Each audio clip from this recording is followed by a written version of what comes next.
O que está acontecendo nos bastidores de Brasília não é normal. Não é protocolo. Não é rotina. É clima de tensão máxima. Fontes políticas começaram a relatar uma movimentação incomum nos sistemas de defesa aérea da capital. Caças supersônicos em prontidão. Monitoramento reforçado do espaço aéreo. Protocolos de segurança sendo revisados às pressas.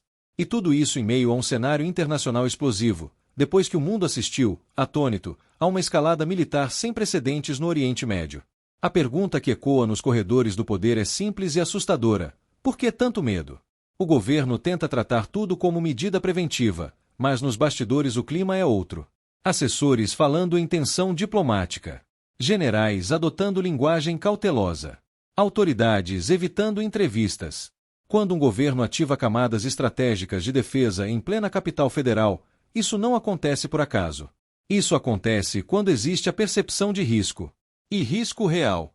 Analistas internacionais começaram a levantar hipóteses sobre o impacto geopolítico da nova postura americana no mundo. Depois da demonstração de força militar recente, muitos países passaram a rever suas próprias vulnerabilidades. O recado foi claro: ninguém está fora do alcance de decisões unilaterais quando interesses estratégicos entram em jogo. E é exatamente nesse ponto que o Brasil entra no radar das discussões.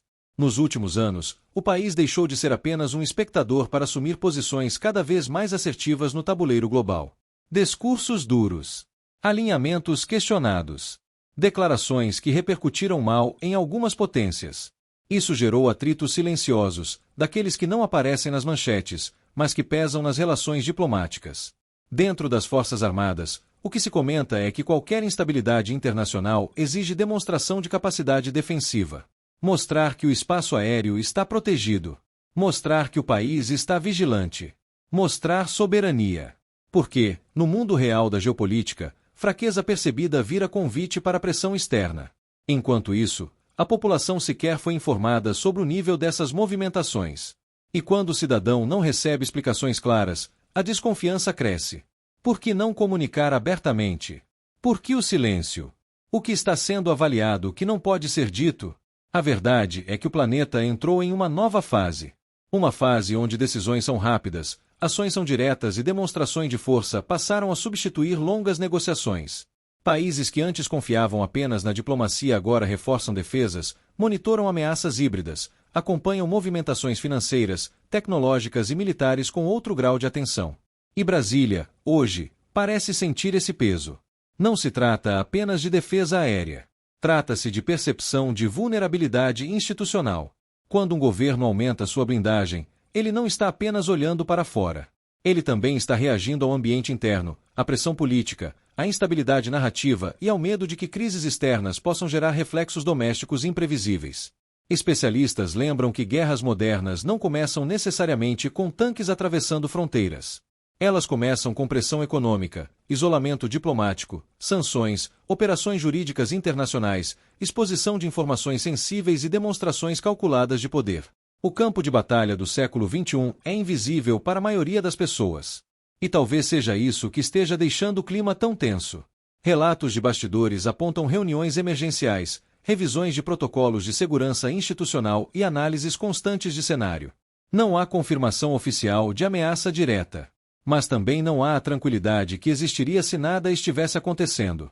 E em política internacional, quando ninguém confirma e ninguém nega, normalmente significa que todos estão observando. O Brasil, goste ou não, é grande demais para ser ignorado. Rico demais em recursos estratégicos. Influente demais regionalmente.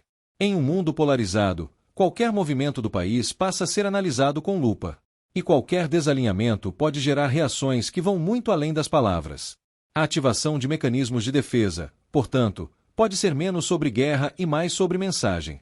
Um sinal de que o país está atento. Um recado de que não aceitará pressões. Uma demonstração de soberania em tempos de incerteza. Mas há quem veja diferente. Há quem interprete essa movimentação como reflexo de insegurança política.